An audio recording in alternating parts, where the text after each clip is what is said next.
daminɛ an ye maa minnu wele u bɛɛ lajɛlen kɛnɛ kɔnɔna sɔrɔ ka ban Maître Cheikh Umaru Konare ale bi yan min ye Seydou Jawara Martin Alu Jabate parena tɔgɔ la ka taa se Amidu Dunbiya ale bi yan parti yɛlɛma ale tɔgɔ la Maître Cheikh Umaru Konare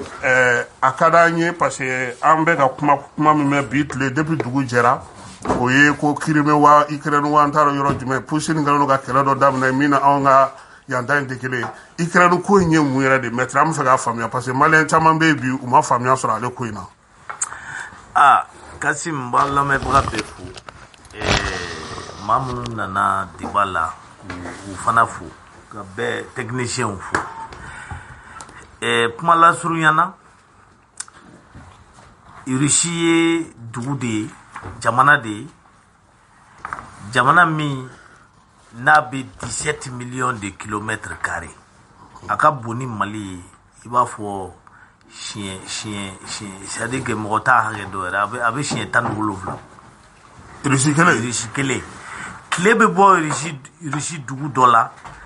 k'a sɔrɔ tile binnen don Russie dugu wɛrɛ la tellement a ka bon mais Russie min filɛ nin ye o tɛ foyi ye Union soviétique kɔrɔ Union soviétique Russie yɛrɛ bɔra o de la Union soviétique kun ka bon ni o de kun ye Europe de l'Est bɛɛ minɛ Europe de l'Est kɔrɔ de c'est-à-dire maa jamana fɛn fɛn laban ye Bulgarie Moldavie Lituanie Lettonie Estonie nin bɛɛ kun ye Union soviétique ka mara jamanaw de olu de kun kwa dalen don États-Unis la ani Faransiw ni Angleterre ni fɛnw na donc bloc de l'Est contre bloc de l'Ouest mais Union soviétique comme olu ka système ye fɛn dɔ ye fɛn min ni mɔgɔ t'i yɛrɛ fɛrɛ a kɔnɔ d'abord foyi kun tɛ kɛ mɔgɔ ta ye i ta tɛ socialisme de kun bɛ yen communisme yɛrɛ mɔgɔ ta tɛ foro ye mɔgɔ ta tɛ mobili ye bɛɛ jɛ fɛn de don bon donc o ti ɲɛ jamana kɔnɔ fo dictature de ka kɛ donc Union soviétique dugu bɛɛ kun ye dictature dugu de mais Union soviétique a nɔgɔya kun ye min ye c'est que Union soviétique maa tuguru kɔ u bɛ pétrole fu d'i ma u bɛ wari fu d'i ma u bɛ fɛn fu d'i ma i y'a faamu donc maa kun bɛ bloc de l'Est la o bɛɛ kun bɛ Union soviétique kɔ la k'a sɔrɔ u ma baara kɛ a laban nana kɛ Union soviétique dɛsɛra parce que u bɛ fɛn fu di mɔgɔw ma olu tɛ ka foyi sɔrɔ américains ni fɛn faransiw bɛ ka diɲɛ wari bɛɛ cɛ olu tɛ ka wari sɔrɔ i y'a faamu donc olu nana dɛsɛ u ka jamana satellitew kɔrɔ donc u y'a fɔ ko sisan ko bɛɛ k'i yɛrɛ ta mais bɛɛ k'i yɛrɛ ta kɔrɔ de ye ayiwa Russie kɔni bɛ to a cogo la mais jamana fɛn fɛn bɛ Russie kɛrɛfɛ o jamana bɛɛ kɛra indépendant ye a fɔra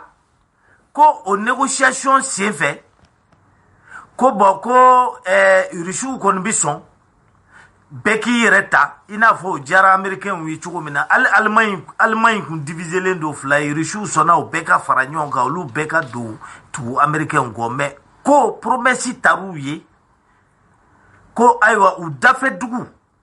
minnu nɔrɔlen don u la directement i n'a fɔ Ukraine ni Géorgie o dugu ninnu ko américains tɛ n'u ka armement bila yen américains t'olu don u ka OTAN na OTAN ye mun ye n'i donna OTAN na o kɔrɔ ye i kɛra américains dɔ ye ni se kɛr'i ma dɔrɔn américains bɛ don guerre la bon donc ni Ukraine nana don guerre la sisan don OTAN na sisan o kɔrɔ ye Russie tɛ se ka s'a ma bilen ale dun nɔrɔlen de don Russie la donc Russiw ko promesse taara olu ye ko o jamana ninnu si tɛ don ko mais ko américains m'o o promesse respecté k'u bɛ ka na u ye Pologne ninnu don u ye jamana Lituanie ni Estonie bɛɛ don sisan u b'a fɛ ka na Ukraine yɛrɛ fana don OTAN na ka sɔrɔ k'olu ka jamana encercler n'u ka force militaire ye o kɔrɔ bɔ wulu yɛrɛ kama dɔ la saki donc sisan o bɛ komi u ye juru siri olu kan na sisan k'u encercler olu tɛ jɛn n'o ye donc olu tɛ jɛn n'o ye u bɛ mun de nɔfɛ sisan Ukraine fan min nɔrɔlen don u la u y'o minɛ fɔlɔ u fɔlɔla k'o minɛ o kɛra 2014 o ye Crimée mais u ma dan o ma dɛ yɔrɔ fila wɛrɛ bɛ yen ko Donetsk ani Lugansk o ye territoire fila wɛrɛ ye minnu nɔrɔlen don Rusiw ka jamana na u ye mɔgɔ dɔw wuli ye k'olu k'a fɔ k'u bɛ indépendance ta Rusiw bɛ k'u dɛmɛ sisan min Rusiw nana wulikajɔ kɛ de sisan ko o république fila o territoire fila min filɛ sisan k'olu k'a fɔ k'u tɛ Ukraine de fɛ bilen comme u y'o fɔ donc olu b'u ka indépendance reconnu Poutine ma da o fana ma ko komi u y'u ka indépendance reconnu donc k'u ni Rusiw ye pacte de défense signé c'est-à-dire accord militaire donc Poutine ye ordre di a ka armée ma k'u ka taa maintien d'ordre kɛ olu o maintien d'ordre tɛ se ka kɛ n'i ma Ukrainien faga o parce que o dugu ninnu ni Ukraine bɛ kɛlɛ de la k'olu bɛ indépendance ta Ukraine ko k'u indépendance tɛ d'u ma donc sisan négociation ni fɛnw sugu bɛɛ kɛra bɛn ma k'a kan sur donc Poutine ye ordre di ko ka taa dugu fila in minɛ an bɛ dugawu de kɛ dugu fila in a ka dan olu minɛni ma parce que n'a ko k'a bɛ taa ɲɛ Rusi bɛ sɔn ka Ukraine yɛrɛ bakuru de minɛ ka i n'a fɔ a ye Crimée minɛ cogo min na. Est-ce que se b'u ye bi? O ye fɛn ye Rusiw ɲɛna o tɛ fɛn ye Rusiw ɲɛna a bɛ komi ni comment on appelle ça Américains ko k'u bɛ k'i b'a minɛ dɔrɔn c'est la même chose. I y'a faamu wa jamanaden de ye nin ye Rusiw n m'a f'i ye n ko Russie c'est 17 millions de kilomètres carrés moyen min bɛ Rusiw bolo u bɛ se ka Ukraine bɛɛ minɛ tile 3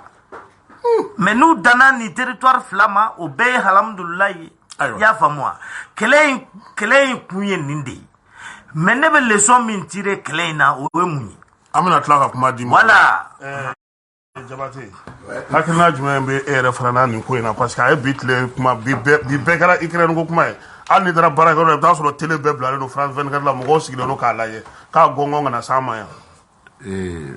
vraiment Kassim il faut ka n collaborateur bɛɛ fo Maître Konare Martin et puis Doumbia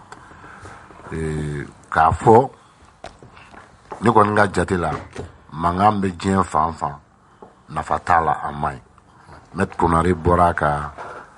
histoire fɔ san mais a ɲinana yɔrɔ kelen min kɔ dɔrɔn Allemagne tun taara Russie na Union soviétique envahili min kɛ Américain OTAN de y'o bali donc pour que Russie ka puissance sɔrɔ bi OTAN de y'a bali donc Maître Konare ye fɛn yɛrɛ fɔ ça veut dire que diɲɛ yɛrɛ ye intérêt ko de ye donc a ye dugu fila min fɔ dɔrɔn tɛ Ukraine tɛ duguba ye mais ça fait à peu près 145 millions d'habitants et mɔgɔ minnu don u hakili carinen don ma dɔn ni hakili b'a la kɔsa in na Turki président bɔra yen k'u ka drone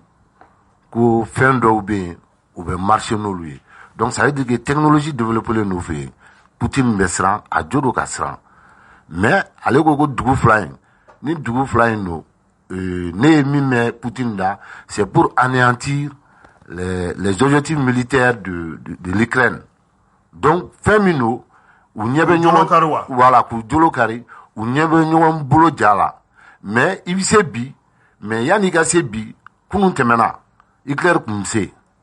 o anéantira donc fɛn fɛn ye kɛlɛ ye ka se wagati hakɛ dɔ ma donc diɲɛ bɛ yɔrɔ min na bi an man ka se o ye ne ka hakilina ye. ayiwa an bɛ dɔ ye mun faamuya bi ko in na parce que politique internationale don. bon an bɛ dugawu de kɛ ala ka a ko suma parce que kɛlɛ man ɲi diɲɛ fan si fɛ ni kɛlɛ kɛra foyi t'a la nimisa kɔ donc an bɛ dugawu kɛ ala ka a ko nɔgɔya bon ne ma a suit kosɛbɛ parce que tiɲɛ la gɛlɛya min b'anw kan yan yɛrɛ cɛ o ka girin o kɛlen bɛ k'anw nabɔ donc moi j'ai pas beaucoup suivi mais an bɛ dugawu kɛ a ko ka se ka bɛn parce que diɲɛ kɔnɔ fɛnɛ nin b'a jira k'a fɔ mɔgɔw bɛ démonstration de puissance la géopolitique yɛrɛ o de bɛɛ bɛ fɛ i ka zone d'influence ka bon donc mais an bɛ yɔrɔ min na bi ala kɛlɛ n'a marifa ko je pense que o kan ka sumaya donc an bɛ dugawu kɛ ala ka ko sumaya ala kana a kɔlɔlɔ se an ka jamana ma c'est ce qui nous intéresse. Martin hakilina ye jumɛn ye nin ko in na. bon ne ka hakilina ye min ye a ko la o ye an bɛ wagati min na Poutine a jo don parce que l'OTAN olu ka stratégie militaire la u bɛ fɛ ka taa Poutine ka dugu yɛrɛ information Poutine yɛrɛ ka jamana yɛrɛ u bɛ se ka u bolo d'a kan cogo min na mais u tɛ se k'o sɔrɔ cogo si la n'u ma se ka Ukraine sɔrɔ c'est pourquoi n'u tun sera k'u ka base installer Américains fara Européens kan mais u tun bɛ se k'u bolo da Poutine kan cogo min na o de y'u ka stratégie ye bon Poutine fana sigilen don k'u lajɛ parce que a ye kangari caman d'u ye bɛnkanw kɔnɔna la u man ka don ale ka yɔrɔ zone territoire kɔnɔ mais n'u donna ka ban et surtout an yɛrɛ ni Macron bɛ ɲɔgɔn na ping pong min na sisan Macron yɛrɛ fɛ dɔrɔn ale faden Poutine de ye sisan c'est pourquoi n'i y'a la ka kumaw lamɛn ale yɛrɛ ka dɔw bɛ min autant ka bi ka Poutine ci bi bon alors que Poutine dun fana préparé don n'a sera ka Ukraine ka dɔ bɔ a ka puissance de feu la o de ka fisa ale ma surtout ne fɛ a yɛrɛ bɛ fɛ ka drone ninnu ci de n'a y'u ci dɔɔni ka dɔɔni b'u la ka duguw ci k'u kɛ tomogolo ye bon maintenant hali ni autant ka sɔrɔsiw k'u bɛna Ukraine dɛmɛ bi i b'a sɔrɔ i b'i intéressé jɔn na bon n'o kɛra Russie la bɛ a ka force sɔrɔ a b'a ka mɛn sɔrɔ sinon ni mɔgɔ cɛk'u na u ye nali minnu kɛ yan olu yɛrɛ y'a yira mɔgɔw la yan nɔ ko il faut pas que an ka Russiw soutenir ça veut dire que idéologie dɔ donnen n'u la bi autant fanfɛla la n'o ye ka Russie labila bon Poutine dun tɛna sigi k'o lajɛ bon ne b'a dɔn n'a tora nin sira kan a laban bɛ a ka fédération kɔrɔ in a b'a reconstituer n'a ka alliés ye ce qui fait que Europe toujours u bɛ siran Poutine ka force ɲɛ n b'a dɔn a b'o vision de kɔnɔ bon k'a fɔ k'a bɛ se k'a kɔ fɛnɛ a bɛ bali n'a k'a fɔ ko Poutine bɛ se ka wɔ c'est pourquoi a k'u ma ni mɔgɔ min ko k'a ma bɛn i ma a bɛ se ka bombe kelen fili fɛnɛ ka jamana kɔnɔ ça veut dire que olu bɛɛ sirannen don bi k'u sigi ne yɛrɛ terikɛ dɔw bɛ Allemagne tubabuw don olu yɛrɛ ko ne ma ko fatɔ don i m'a fɔ ma ko peut-être Allemagne ni olu ni ɲɔgɔn cɛ bɛrɛ t'u ni ɲɔgɔn cɛ tuguni voilà. Jabate bɔra k'o fɔ sisan voilà. Maître ko k'i ye leçon jumɛn tiré a ko la. Ne ye leçon min tiré Ukraine ko in na Kasim o ye de k'a fɔ an bɛ ɲɔgɔn nɛgɛn de loi tɛ diɲɛ kɔnɔ fanga dama de bɛ o kɛra i ka dugu ye o kɛra diɲɛ taabolo ye o fanga dama de bɛ fanga bɛ min na min y'o diya o b'o kɛ i bɛ se ka jo di Rusiw ka président ma ko parce que a bɛ k'a ka jamana kana pour que Américains kana na taa encercler mais n'an taara o base kan ko o y'a jo ye donc o kɔrɔ ye fanga mana kɛ maa maa na i b'i ka jamana kan bɛɛ b'i sigi ɲɔgɔn minɛ kɛ Chinois bɛ taa Taiwan minɛ Américains bɛ Cuba minɛ ka Cuba min bɛ to k'i pɛrɛn-pɛrɛn u kunna waati jan Américains b'o minɛ dɔrɔn ka fara Amérique kan Faransi yɛrɛ tun bɛ se ka Mali minɛ directement ka fara puisque an bɛ k'a tɔɔrɔ ou bien donc c'est à dire que diɲɛ tɛ se ka taa o sira kan ten ka sɔrɔ guerre mondiale wɛrɛ ma wuli bi an bɛ don min na i ko bi mɔgɔ tɛ se ka kuma Poutine fɛ ka sababu kɛ mɔgɔ si tɛ ninnu na kan dɔ in na min bɛ s'a la kɛlɛ la o ma tɛ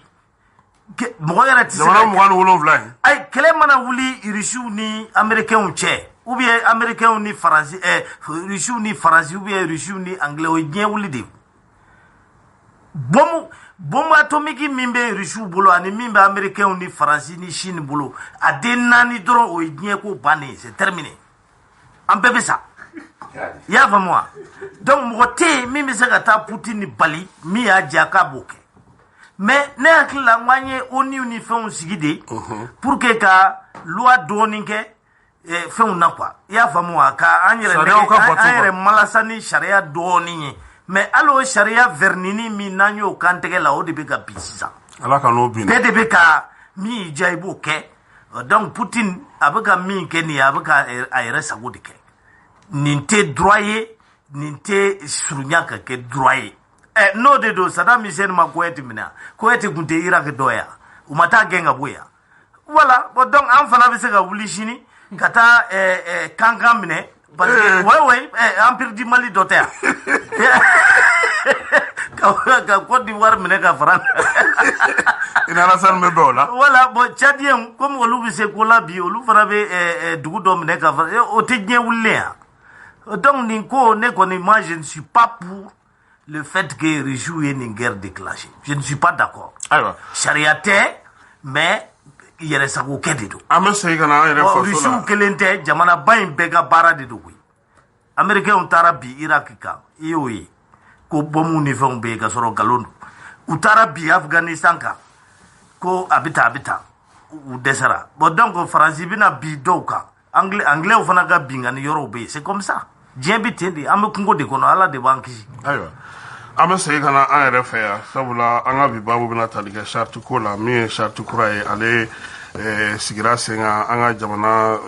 furancɛla fanga sariya bulon mɔgɔw fɛ min ye plainte min donna CEDEAO UEMOA contre la ka taa se CEDEAO yɛrɛ ka nali ma an ka jamana kɔnɔ baabu bɛna tali ko la maître Cheikh Umaru Konare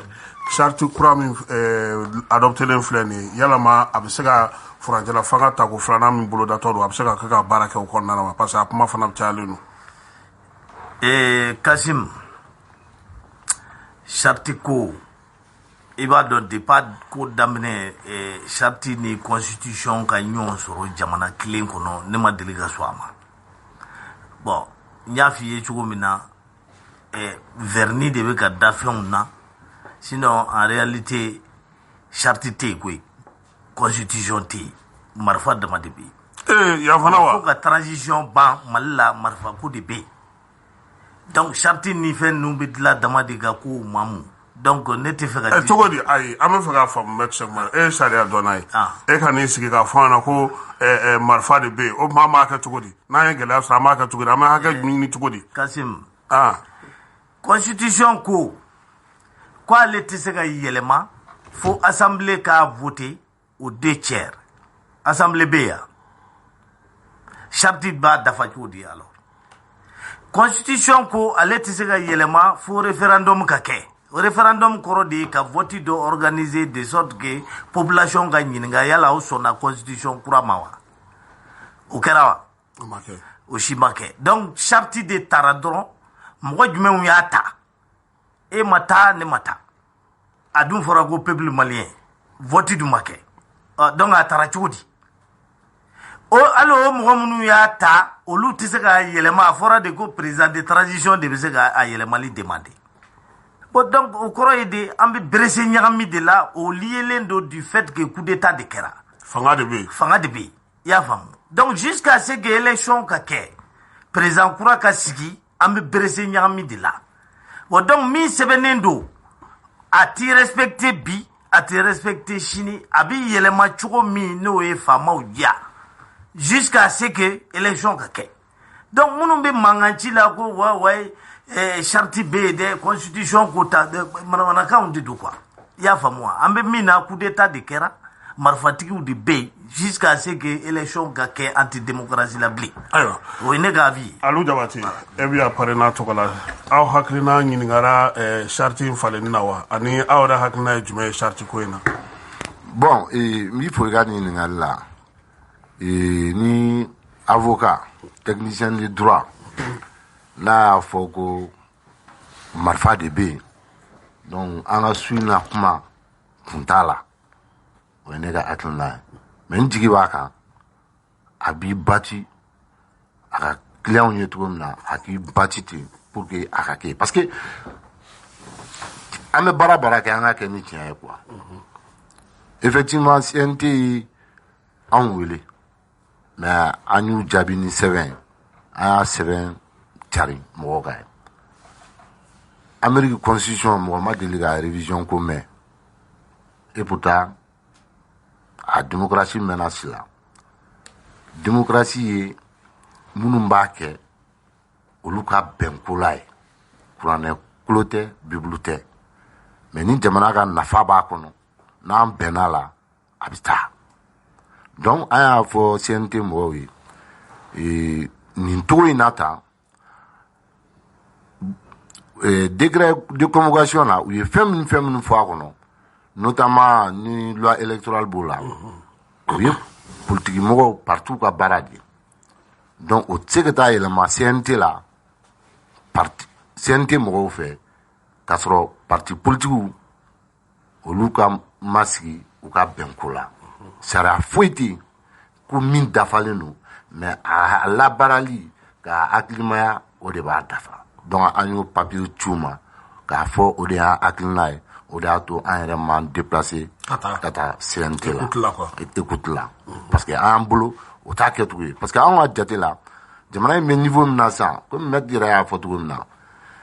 anw bolo an bɛ démocratie de la mais n y'a faamu su in na ale ka fɔ la et puis ale ni sɔrɔdasiw ka surun cogo min na donc an ka démocratie in bila fɔlɔ parce que tiɲɛ t'a la marifa de bɛ yen donc o de y'a to an bolo jamajɛ fanga n'aw sigira ka bɛn fɛn fɛn na charte a ye charte min fɔ circonstance dɔ de nana ye mais an bɛɛ wulila an bɛɛ taara a wagati la coup d'état in kɔfɛ coup d'état a ye constitution fɔ crime de don mais faso kama an sɔnna ka taa kuma a ko la an bɛnna fɛn dɔ kan donc n'o bɛna yɛlɛma tuguni bɛɛ ka kan ka wele ne ka faamuyali la a bɛ yɛlɛma bolo min kan a bɛ kɛ cogo min na an ka to o sira fɛ. Amiru, est-ce qu'aw welela ou bien hakilina wɛrɛ bɛ e la a charte yɛlɛmani ko in na de. Ok, mais bɛɛ fo parce que depuis charte fɔlɔ la a kun prévoilen don charte ka se ka modifier. Je pense que juridiquement u tɛmɛna sira min fɛ o ye a tɛmɛ sira ye sariya fɛ. Hali n'a sɔrɔ ne bolo avec beaucoup d'intelligence politique u kun bɛ se ka yanni exécutif k'a bila ka taa CNT yɔrɔ u kun bɛ se ka tɔnw wele ka bonya da u kɔrɔ k'a fɔ an bɛna nin bila ka taa. Ça c'est la courtoisie républicaine. U kun bɛ se ka baara tɔ ɲɛ. Concertation parti politique ɲɔgɔnna kɔnɔna na. Voilà, c'est-à-dire u bɛ se ka o kun kɛ k'a fɔ an sera charte laban ma comme sariya y'a d'an ma cogo min na an bɛ fɛ k'a bila ka taa o ye bonya ye dans les grandes démocraties minnu bɛ kɛ ils sont pas forcés de le faire mais a kun bɛ tension tɔ apaiser a b'a permettre k'a fɔ k'a yira ko mɔgɔw considérelen don mais o yɔrɔ kɔfɛ n bɛ CNT fo parce que ka objectif ta ka initiative ta ka lettre ci maaw ma k'a fɔ k'u bɛ maaw lamɛn projet kan ça c'est une bonne initiative vraiment a kan ka encourager o ye forme ye maintenant n'an donna fond na moi j'ai regardé fɛn minnu farala kan fɛn damadɔninw bɛ yen nɔ ça m'amène à m'interroger d'abord n'i ye CNT composition lajɛ ka bɔ 121 mɔgɔ 121 na ka taa mɔgɔ 147 la ne bolo an bɛ wagati min na CEDEAO ka gɛlɛya b'an kan gɛlɛya caman b'an kan an b'a fɔ min ma ko train de vie a bɛna dɔ fara État ka musakaw kan donc ne bolo an mago t'o la il faut pas que an ka to réflexe la dɔrɔn maa dɔ bɛ kɛnɛ ma a y'a fɔ ko a bɛ fanga contre la a ye mankan caman kɛ pour que ka se k'olu datugu ka se ka poste dayɛlɛ ka poste d'u ma je pense qu'an bɛ Mali kura min nɔfɛ a man ka taa o sira fɛ k'a fɔ fɛnɛ ko ni karisa ye kɛlɛ kɛ ɲɔgɔn fɛ an bɔra marche la a ma poste sɔrɔ n bɛ taa poste dayɛlɛ k'a don a la il faut que jamana ka bɔ o kɔnɔna la ne bolo mɔgɔ 121 min tun bɛ yen hali n'a sɔrɔ a tun bɛ se ka reconfigurer k'a lajɛ minnu évaluation mana kɛ minnu ka baara ɲɛna parce que tɔnw ni mɔgɔw bila ka taa ka tɔnw ɲininka est ce que aw ye min bila ka taa a bɛ ka baara k'a cogoya la olu yɛrɛ ka évaluation kɛ ni minnu bɛ falen olu ka falen o fana tun bɛ se ka kɛ mais aujourd'hui à 147 a bɛna état ka dépense caya mais comme déjà a votera charte kɔnɔna la ne bolo musakaw bɛ se ka dɔgɔya ni 1,1 million de bɛ di je pense misaliya la je pense que hali n'a divisera par 2 o man ka kɛ problème ye Mali bɛ wagati min na voilà Mali bɛ wagati min na moi je suis pas contre n y'a o fɔ e ye min fɔ n'i y'a dan ne ma an bɛ taa o yɔrɔ la nin baara in na mɔgɔw bɛ yen ne bɛ mɔgɔw dɔn et a technicité b'u la a se b'u ye ka taa nin baara kɛ fu la a dan ye dɔrɔn jamana ka wele bila u ma u bɛ taa kɛ u b'u ka baara kɛ ni loi kan ka voter wagati min na u bɛ wele ka na u bɛna loi voter c'est-à-dire nin ye période de sacrifice de et an ka bɔ réflexe kɔnɔ ko dɔ bɛ taa kɛnɛma a bɛ mankan kɛ an bɛ organe législatif ta ka d'u ma ko dɔ bɛ an n'a ye kɛlɛ kɛ ɲɔgɔn fɛ non moi je suis dans la globalité il faut pas que poste de ka ta k'a di mɔgɔw ma ten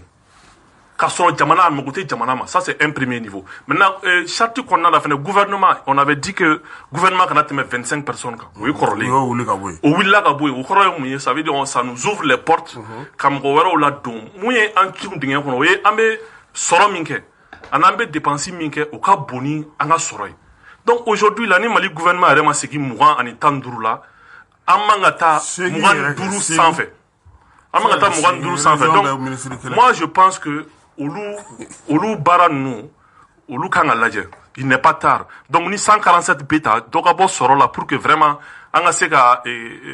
a tenu et jamanadenw fana message ye jamanadenw ma k'u bɛ ka effort kɛ ɲɛmaaw fana bɛ ka effort kɛ parce que moi je pense que sincèrement inclusivité min bɛ ka fɔ inclusivité kɔrɔ tɛ ka poste ta ka taa di mɔgɔw ma ka taa mɔgɔw don gouvernement d'union nationale la o t'a solution ye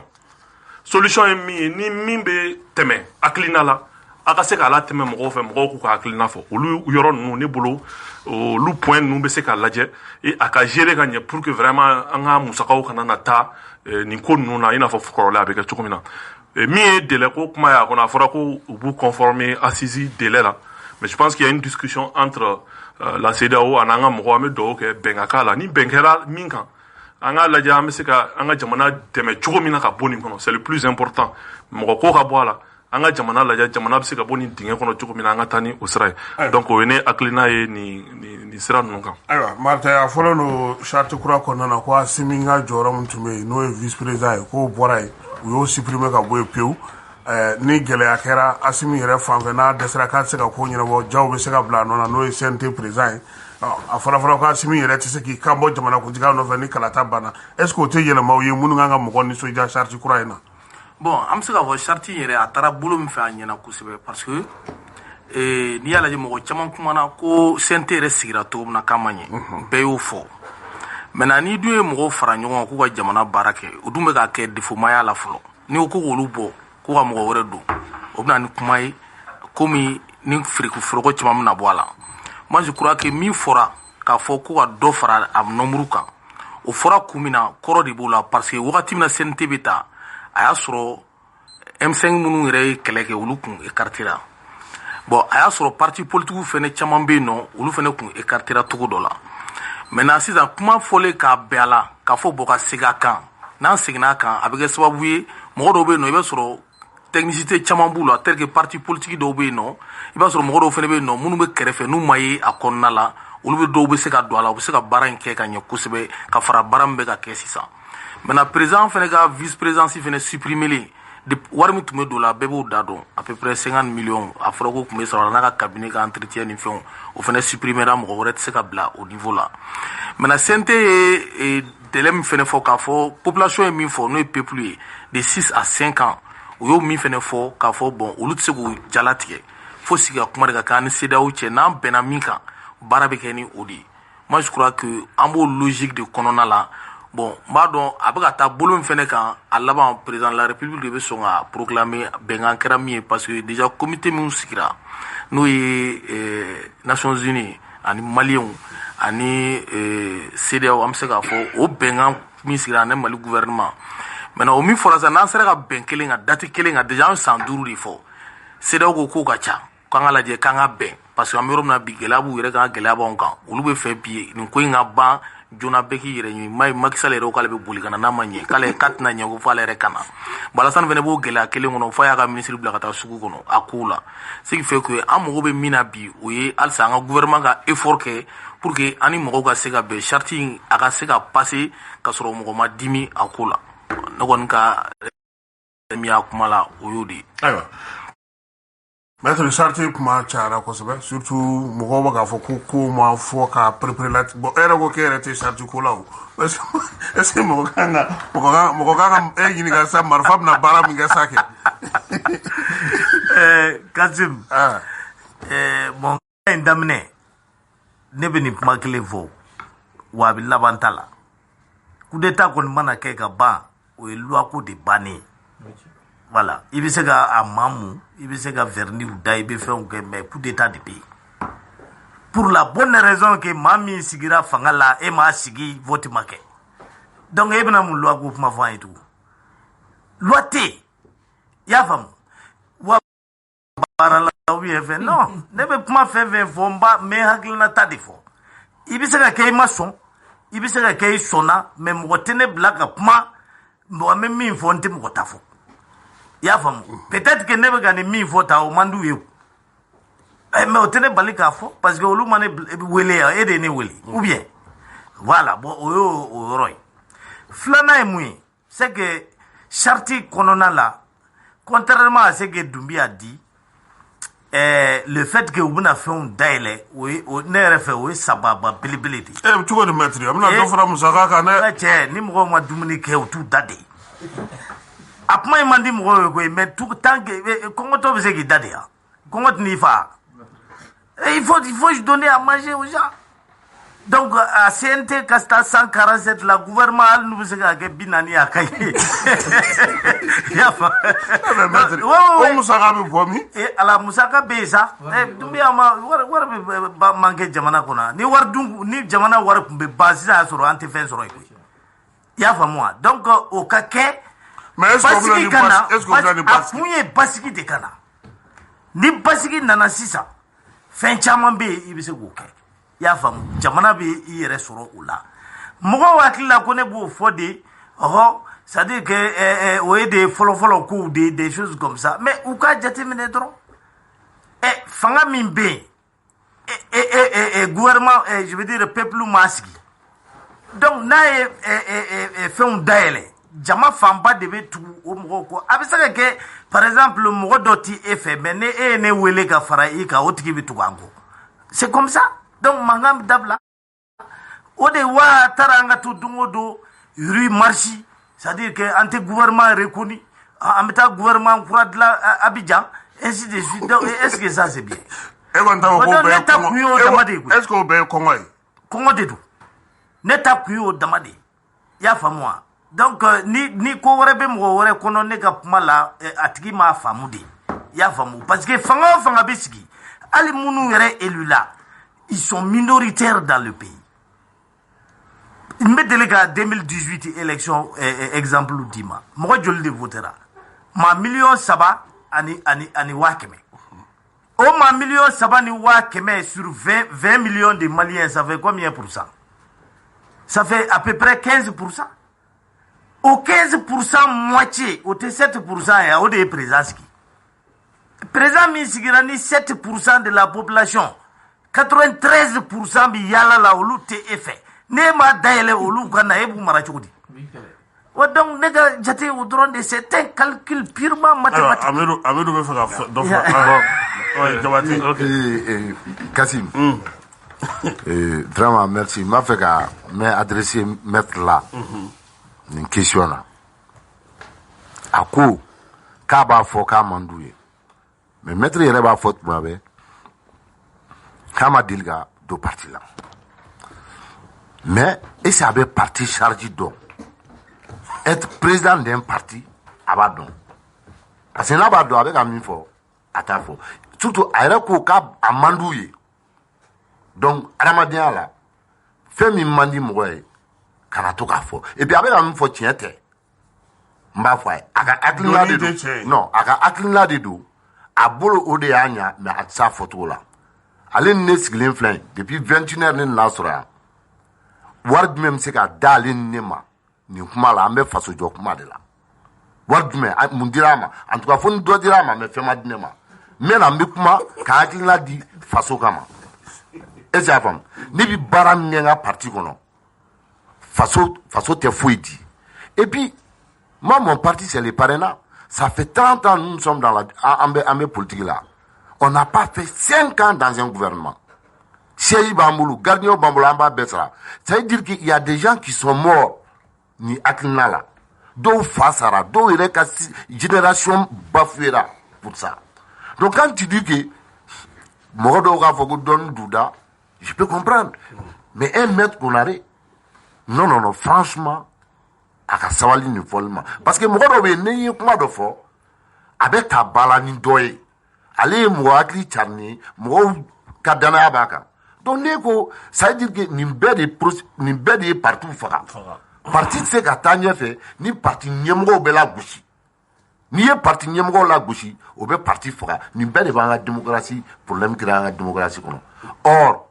avocat nyambi avocat Colombie journaliste Colombie journaliste nyambi réparateur nyambi à Colombie dynamo nyambi à Colombie. Donc munu moyen an ku taw to ma ku to fo sara be ni en ka a cha wele sara la mais qui sigi tuma be Africa bleu là ou bien abe faire et rebe question poser à quoi ou droit là non donite o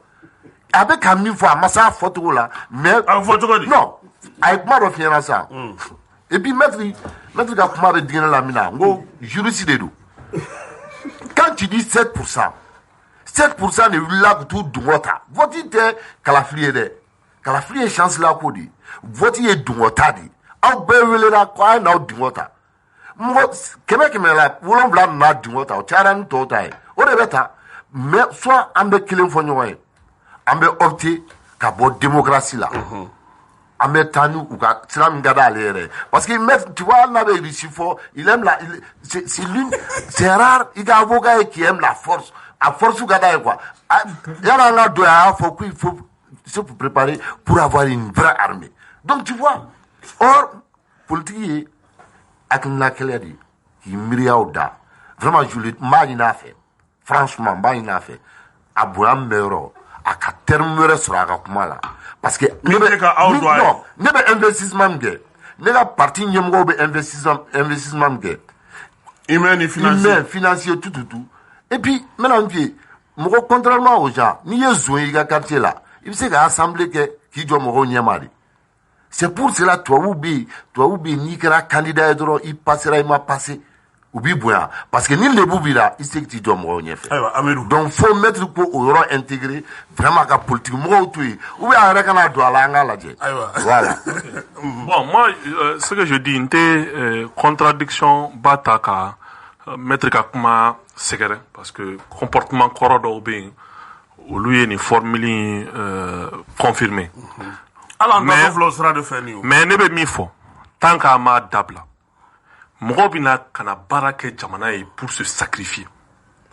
Mais ni posu ko kera ko karsaka dun abina détournement nek un détournement nek. Il faut pas que au réflexi ka ken mo la ku bina ko ngobulo ka dun. Il faut ko de ka dabla. Femi nafati jamana ka mo kana taka douala. Gouvernement Martin min faut que gouvernement sigira M5 mo ko tala o ma uye kelege pour ku ka douala de ya. Sira baden te bise ga jamana deme sira min fe yelema la ka soro CNT te wa. Sira baden te no bise ga jamana deme sira min fe ka soro gouvernement te wa. Nous avons été les premiers ne ben disu kushina ya on folo ya fo ko ni période in kono politique mo ku black krefe. O kana do gouvernement o kana ye poste la anga to militaire ou ni technicien bolo. Fora. An yo fo.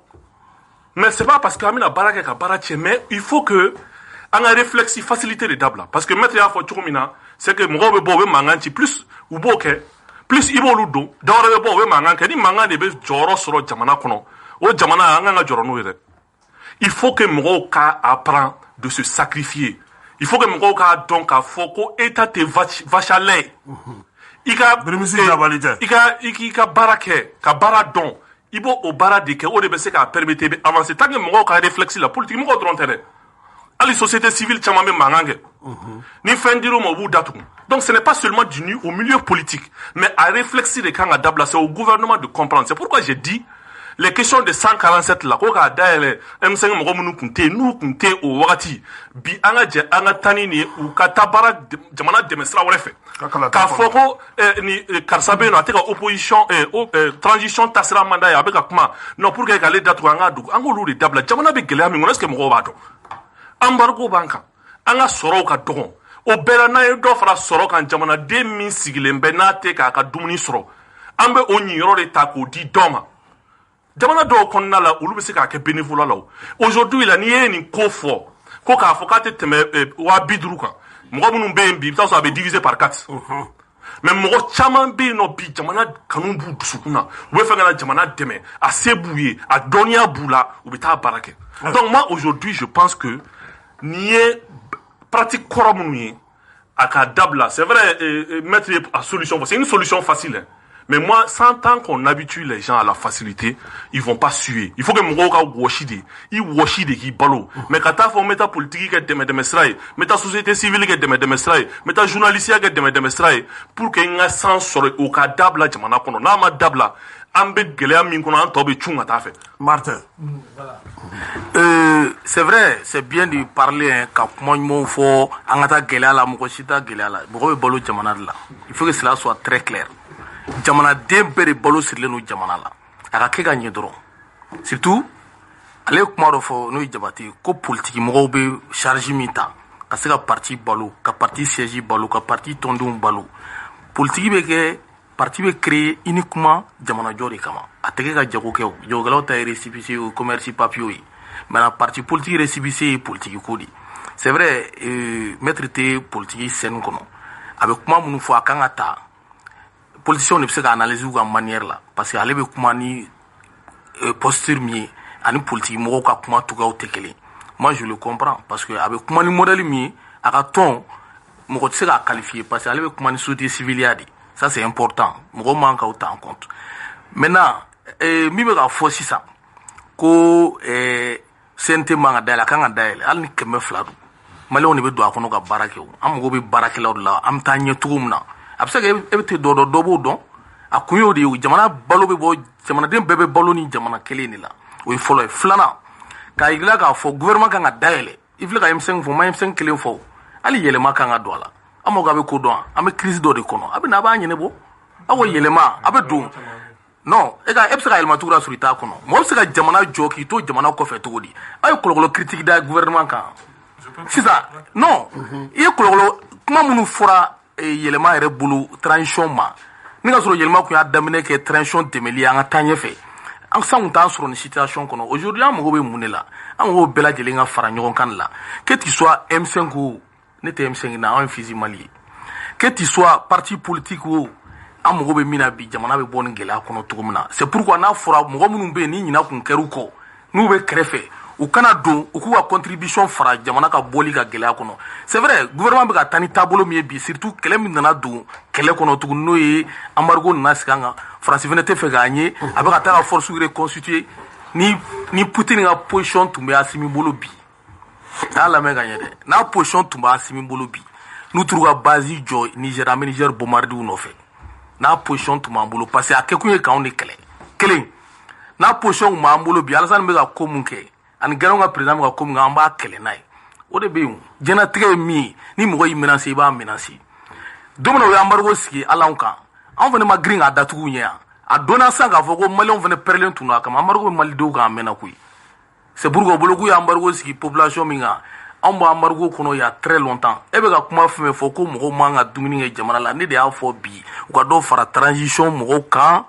ka dɔ fara gouvernement kan ka dɔ fara CNT kan n'o kɛra mɔgɔ minnu bɛ kɛrɛfɛ an ko dumuni dɔrɔn mɔgɔ dɔw bɛ yen nɔ wari min b'u kun u bɛ CNT kɔnɔ c'est des millions c'est des milliardaires u bɛ CNT kɔnɔ yen n'i ko olu bɛ sara 1,5 million ne bɛ mɔgɔ dɔn minnu b'a kɔnɔ peut-être e de t'a dɔn dɔw fana bɛ yen se tɛ olu ye se bɛ se ka kɛ bɛɛ ya maintenant ni mɔgɔ donna e kalanna mɔgɔ caman b'a kɔnɔ fana minnu bɛ yen nɔ n'u taara par personne interposée dɔnniya siraw fɛ maintenant an mago bɛ min na bi mɔgɔ dɔw ka don minnu fana bɛ se ka texte kɔnɔna fana ɲɛfɔ cogo dɔw la o bɛ se ka kɛ parti politique ye bɛɛ ma tiɲɛ dɛ u b'a fɔ ko parti politique man ɲi mais bɛɛ tɛ maintenant dɔw ka na u ka don a kɔnɔ ka fara ninnu fana kan ka dɔ ta côté bɛɛ fɛ société civile ni mɔgɔ caman bɛ yen nɔ bi aujourd'hui u bɛ nin contre la c'est parce que u tɛ système kɔnɔ an mago bɛ min na bi an ka bɔ nin kɔnɔ puis dɔ ka fara transition délai kan o de ye objectif yɛrɛ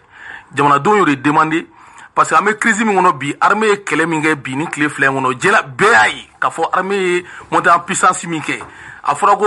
faransi nana n'o ye Barkhane ye a fɔra ko CEDEAO ka sɔrɔsiw bɛ yan nɔ k'o fara ONU sɔrɔsiw kan malgré tout u ma se k'an bɔ bolo la sɔrɔsiw nana u bɛ k'an bɔ bolo la an bɛ ka kɛlɛkɛminɛn kuraw sɔrɔ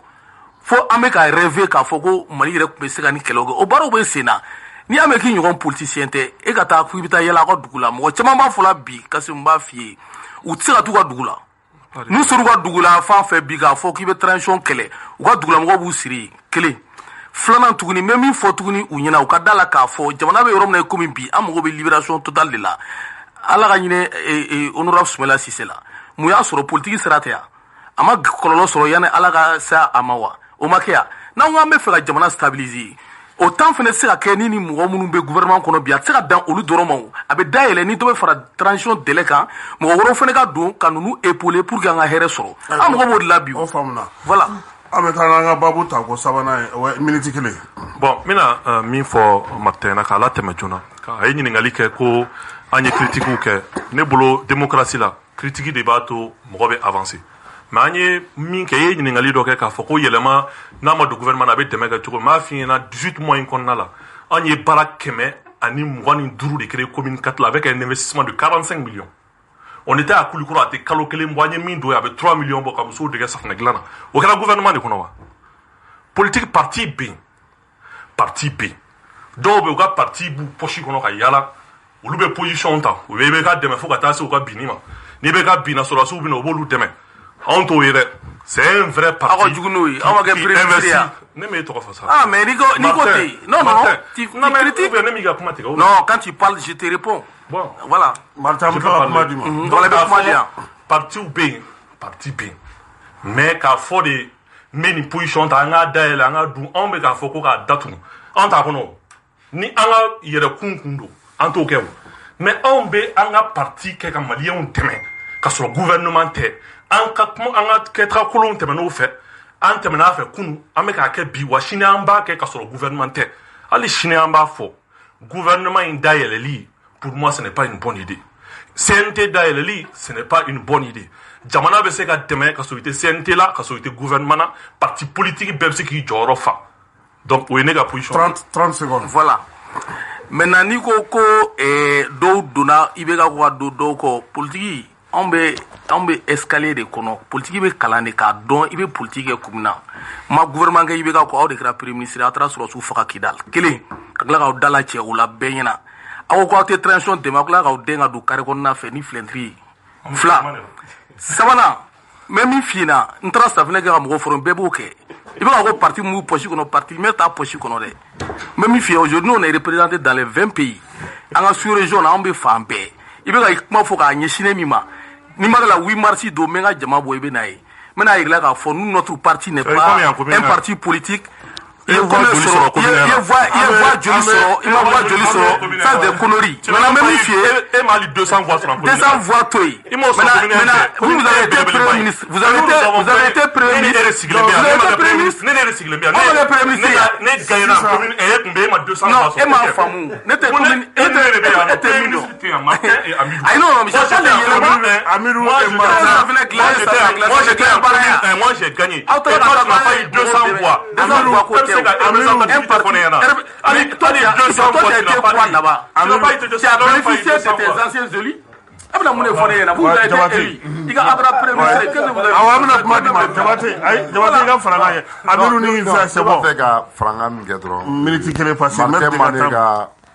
Ne ko parti est chargé de effectivement chargé de même charge sociale b'a la n'o de fɔ m'a fɔ ni ma don a la i tɛ se k'olu kɛ dɛ et puis parti ninnu moi je suis très heureux aujourd'hui j'ai une baden de bɛ yen i b'u bɔ bi les Maliens sont fiers Maliens bɛ waso n'u ye mais partout de y'u ka formation complétée o ma bɔ école la ka na ten o donc là les partis politiques là ne b'a fɛ kunnare ko bɛɛ de intégrer i y'a faamu voilà non i ko de intégrer est-ce que y'a faamu an bɛ formation de citoyenneté min kɛ an bɛ baara min kɛ tout ça o bɛɛ bɛ contribuer jamana basigi de la e bɛ mɔgɔ caman wele Doumbouya est là il peut représenter le Mali diɲɛ fan bɛɛ fɛ comme il est monté en compétence ni démocratie tɛ a t'a sɔrɔ a tɛ kɛ ten donc ne b'a fɛ kunnare ka o démocratie kɛlɛ de kɛ an bɛ ɲɔgɔn dɔn a mɛnna o journaliste tun tɛ wa est-ce que y'a faamu donc o bɛɛ bɛ kɛ démocratie de kɔnɔ avocat dɔ yanni journaliste cɛ non i y'a faamu est-ce que y'a faamu est-ce que y'a faamu an ye ɲɔgɔn faamu est-ce que y'a faamu donc n b'a fɛ ka min fɔ an ka démocratie de don ba la wa ne ka problème ye an k'o don ba la a tɛ se ka don ba la an ka émission in fana taga ɲɛ don ba la pour que émission in fana kana na kɛ aw ta maître an bɛna an ka thème sabanan na ni o ye plainte ye Mali ye plainte don UEMOA ale contre la an y'a mɛn k'a fɔ sɔrɔdadonbaga minnu b'a la a bɛ maître Mustafa Sise ale ka yamaruya kɔnɔ n'ale yɛrɛ ye beretigi ye n'o ye Batuni ye hakilina jumɛn nana ni plainte ye munna Mali ɲɛmɔgɔw bɛ fɛ ka plainte don i ye plainte don parce que a déposera ka ban Kasim yanni n ka se o ma parce que i bɛ fɛ ka kuma pan cogo min na o tɛ bɛn voilà Jabate nana ne bɛ wagati de a bɛ komi Jabate nana ne de kama hali mɔgɔw bɛ kɛlɛ la a t'olu lafara a bɛ ka ni ne bɛ kuma a tɛ komi politiki mɔgɔw ko man di ne ye koyi a tɛ komi parti ko man di ne ye i y'a faamu ne teri caman de bɛ parti kɔnɔ o parti politiki ɲɛmɔgɔw la donc mais ne bɛ kuma de manière générale i y'a faamu mɔgɔw ye min jate minɛ ne b'o de fɔ o kɔrɔ tɛ k'a fɔ ko n kan bɛ karisa de ma ou bien n kan bɛ karisa ma i y'a faamu parti ɲɛmɔgɔw ta n'i ye Pulo ta par exemple ne ni Pulo de denmisɛnninya kɛ ɲɔgɔn fɛ Pulo le même Pulo que tu vois la CODEM i y'a faamu Maître Tal j'ai été chez lui pendant combien d'années Shogel depuis 25 ans on est des amis Tcheblé qui est le chef du Parena mais on se fréquente régulièrement moi je n'ai que des Modibo Sidibé c'est un ami Igor, c'est un ami. Maître Demba, la même chose. Donc, moi, je fréquente tous les hommes politiques, ce sont des amis. Mais au Ténébali, Malien ont mis une femme politique là, politique au tableau là, qu'on fait. Et tout de suite là, du temps du Kopo, nous, quand on est journaliste là, ne ka mobili jeni ka taa ni ye kuluwo ni fɛnw na e bɛna fɔ ne ye ko démocratie bɛ yan o démocratie de yan galon de don u bɛ ka démocratie de fɔ mais c'est faux c'est pas vrai ensuite mankanba wulila ko élection ma ɲɛ an t'a la ainsi de suite donc don min na ne yɛrɛ tigɛra politique la i ti jɔ n ko don f'i yan c'est à dire que ne taara j'étais journaliste Ntara Kopo de qui est opposition. Collectif de partis politiques. J'étais au nombre de 28 leaders politiques comme ça. Où t'es dignon ma, où t'es corotan, où calé, où t'es bla, jusqu'à ce que je suis né minkera élection na au Koganya. 97. Ah ne rejolé nyaji bora. Ah moi tchani là nous venions fait, nous malade. O shuma go dugusa majɛ y'a faamu dɔw taara présenté dɔw yɛrɛla yen fɛ dɔw labana ka kɛ ministre ye dɔw kɛra directeur ni fɛnw ye ko banna pewu ka dakoloci ka filenkoloci parce que fɛn dayɛlɛla mɔgɔw ye dumuni yɔrɔ sɔrɔ bɛɛ y'i sen bɔ a la o ma kan ɲɛna Jabate bɛ se k'o sɔsɔ ATT nana a ye bɛɛ wele ka bɛɛ da don gouvernement ni fɛn na i ye mun mankan mɛn tugun fo ka taa ATT bi u bɛɛ tun b'a la consensus Ibeka nana c'est-à-dire que wawo ni fɛn wulila dɔw ma wele o mu da de ya o ma kɛ yan Jabate bɛ se k'o sɔsɔ donc ni ne ko n ko ka mɔgɔw wele o de ye mɔgɔw ka wele u ka se k'u da de an ka baara kɛ tu as compris ni m'u wele u t'u da de ale bɛ ka charge min fɔ k'o bɛ parti kan e hakilila ko mɔgɔ de bɛ se k'o charge kɔrɔ wa k'i tɛ gouvernement na i tɛ foyi la i tɛ se koyi donc ni tɛ gouvernement na i bɛ wawo de kɛ pour que i ka don donc ni donna jamana bɛ hɛrɛ sɔrɔ parce que i da bɛ den mɔgɔw bɛ baara kɛ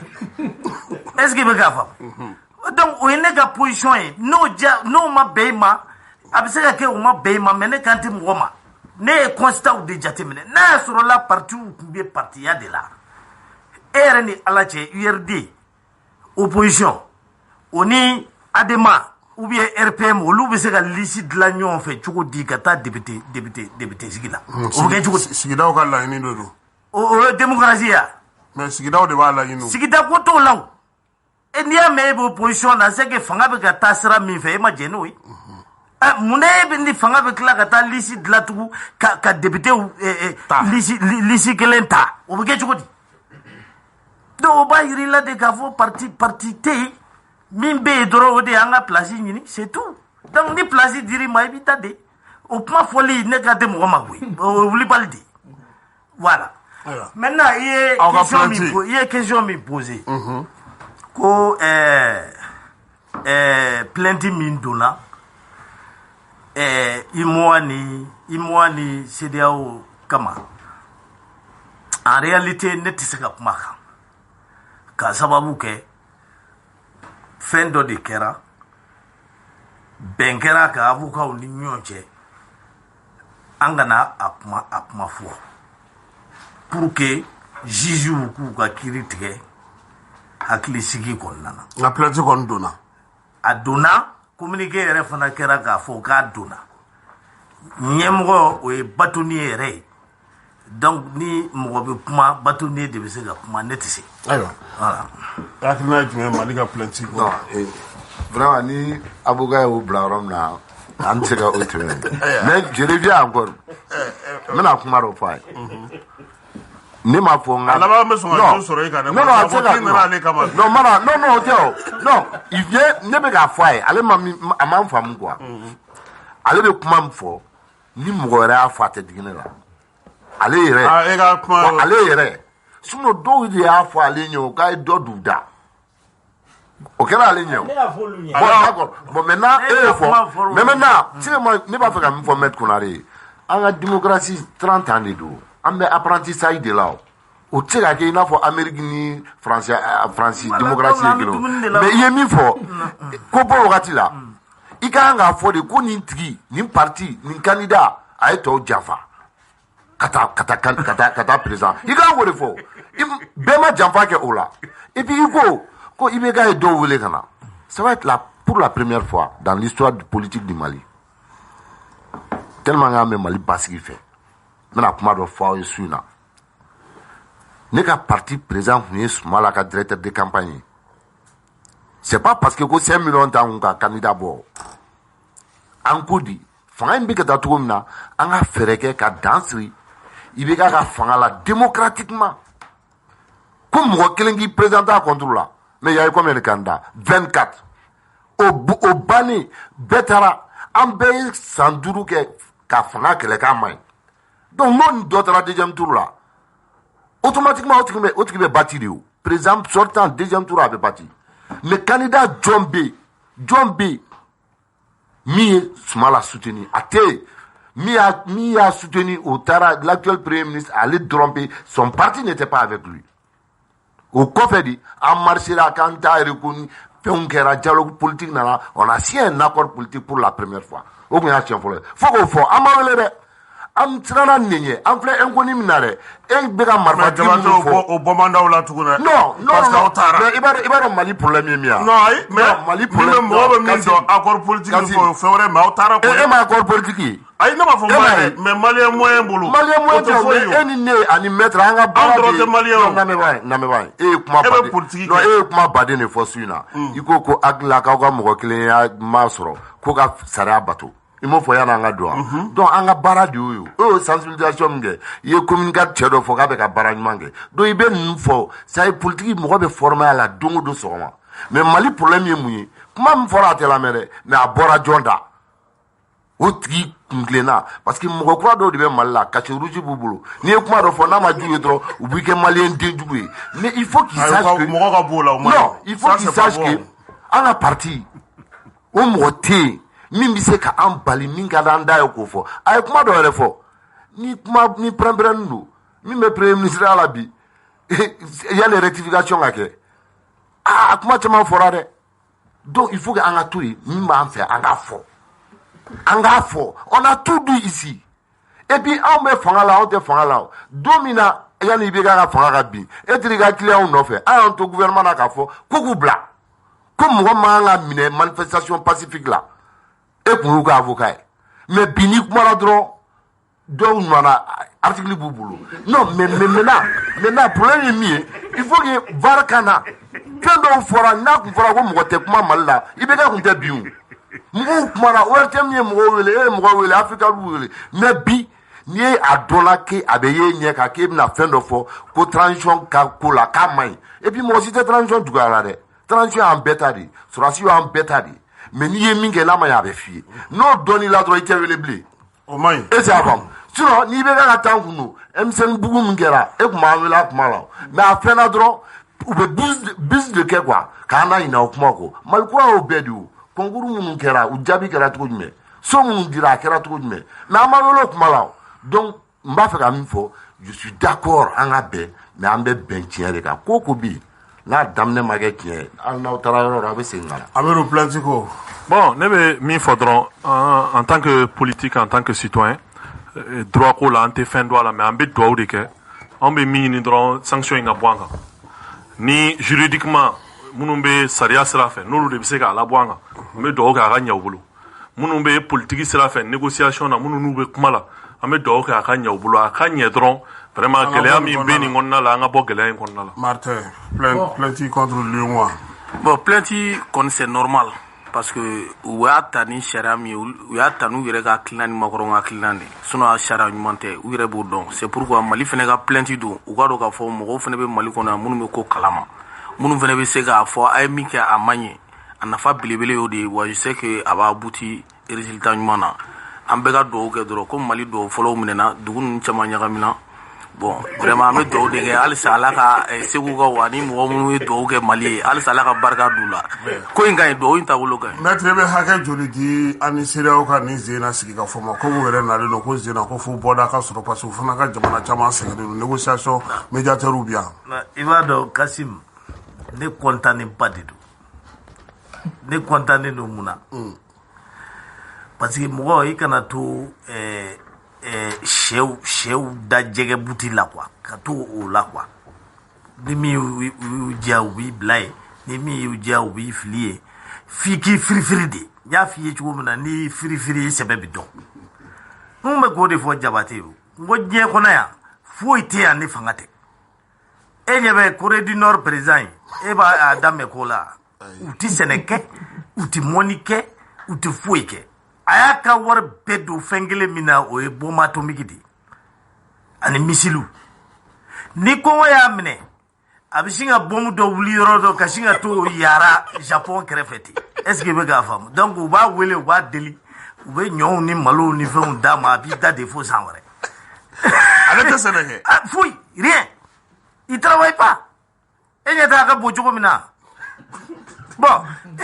Poutine i y'a ye tubabu bɛɛ bɛ k'i yɛrɛ ɲini bi parce que voilà a y'i ɲɛ ka sin ka taa bi yɔrɔ dɔ ka ten dɔrɔn et puis c'est tout donc ni armée t'i bolo i ta ni monnaie de don o de kosɔn n y'a fɔ ni Mali bɛ se ka bombe atomique ɲini bi a k'a ɲini quoi i y'a faamu ni bombe atomique b'an bolo sisan fɛn caman bɛ yen o tɛ k'an na koyi i y'a faamu donc diɲɛ kɔnɔ fanga de y'o ye fanga dɔrɔn de bɛ yen loi ko fɛn ninnu ɲɔ nɛgɛ kuma de don ni loi bɛ yen pourquoi ONU la conseil de sécurité ye maa 5 dɔrɔn ye jamana 5 dɔrɔn ye ka tɔw to yen mun na n'o kɛra o waati mun na diɲɛ évolution kɔfɛ o m'a yɛlɛma a ti yɛlɛma parce que tout simplement fanga de bɛ diɲɛ kɔnɔ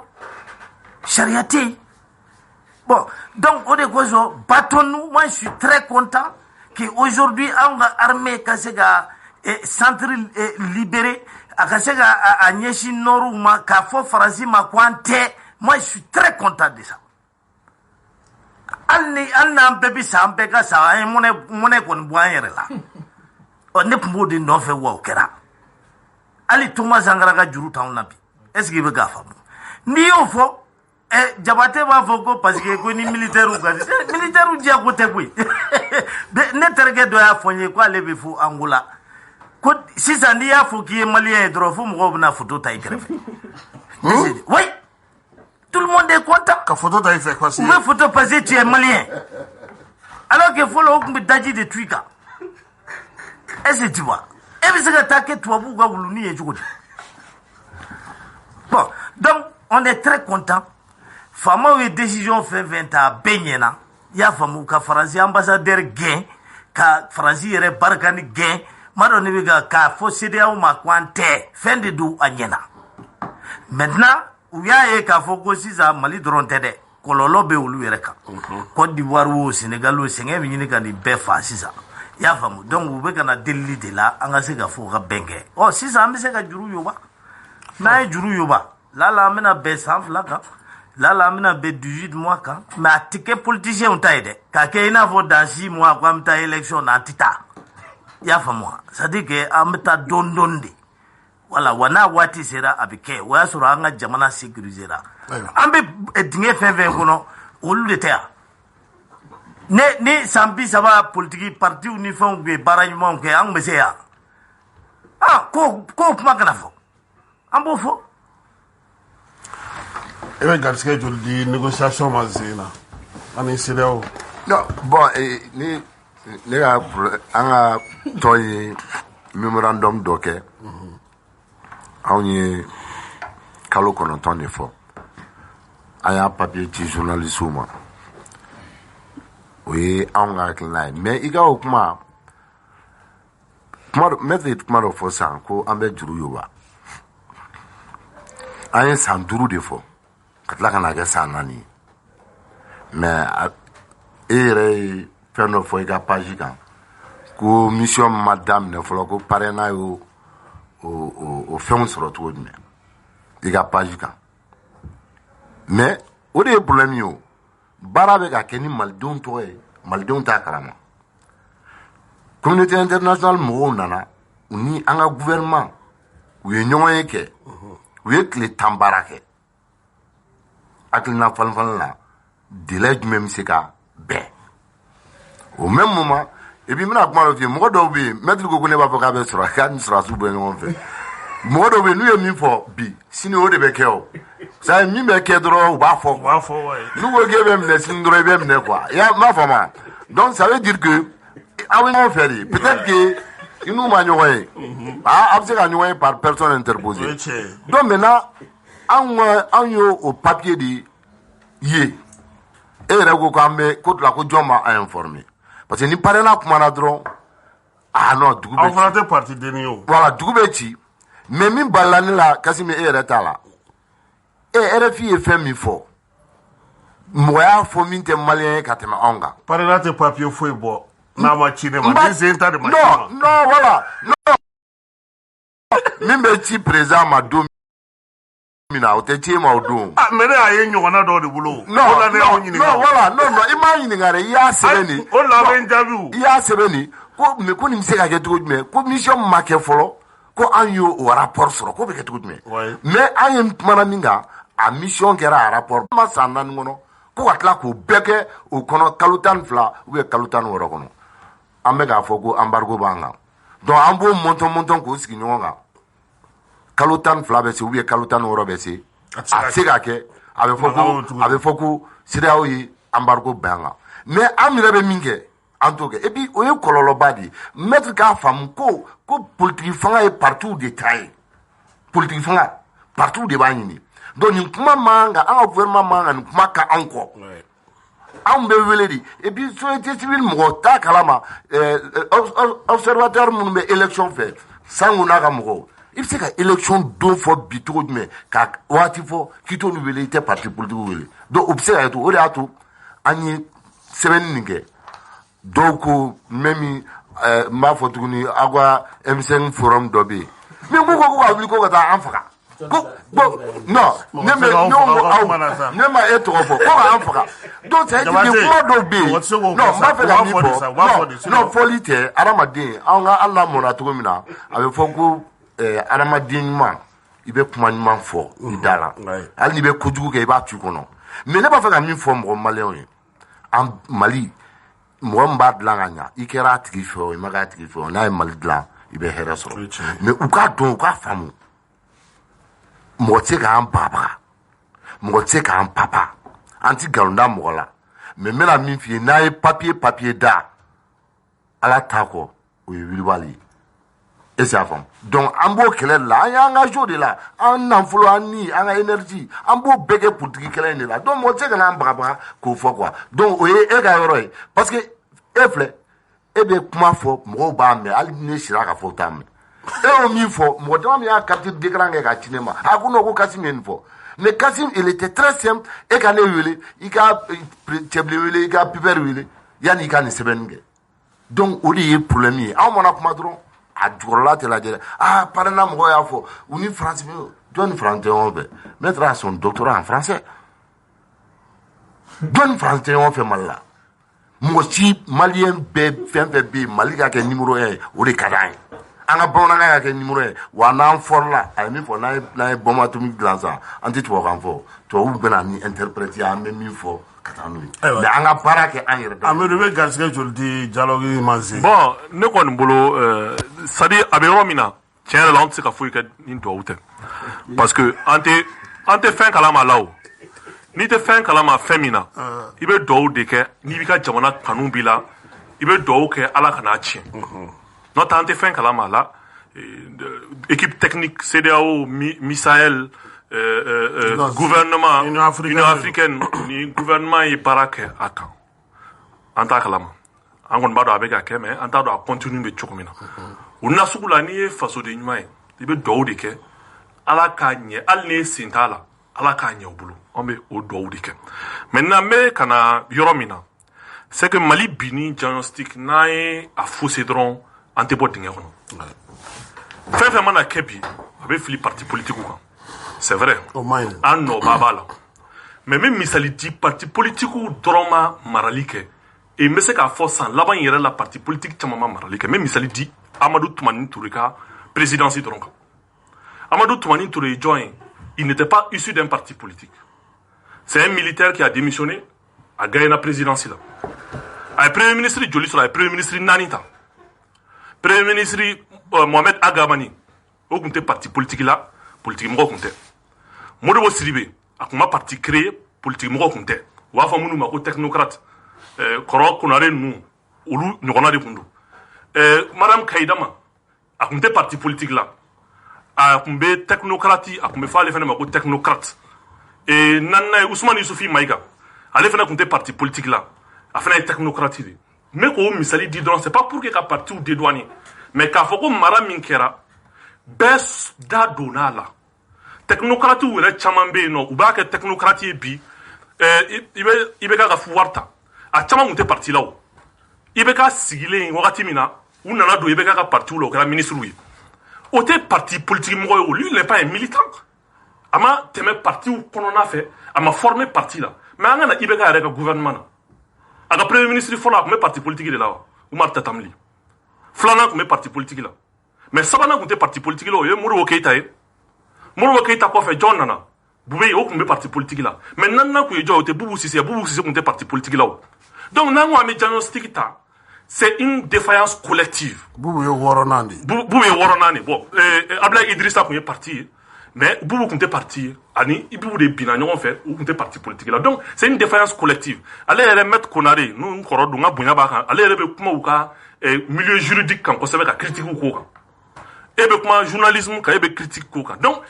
an ka jamana dafirili bɛɛ nɔ b'a la c'est vrai la gouvernance politique revient aux politiques a responsabilité ba bɛ bin politique kan mais an ka na a bɛɛ an jɛngɛ kɛrɛfɛ k'a bɛɛ fili parti politique kan ne tun bɛ fɛ k'o yɔrɔnin fɔ k'o yɔrɔ clé c'est vrai partiw kan ka se ka baara kɛ partiw kan ka se ka baara kɛ partiw ka financement k'a fɔ de ko gouvernement bɛ financement min d'i ma k'i kan ka baara kɛ n'o ye o kɔrɔ i ka parti yɛrɛ datugu parti bɛ financer ni militants ka dɔrɔmɛ de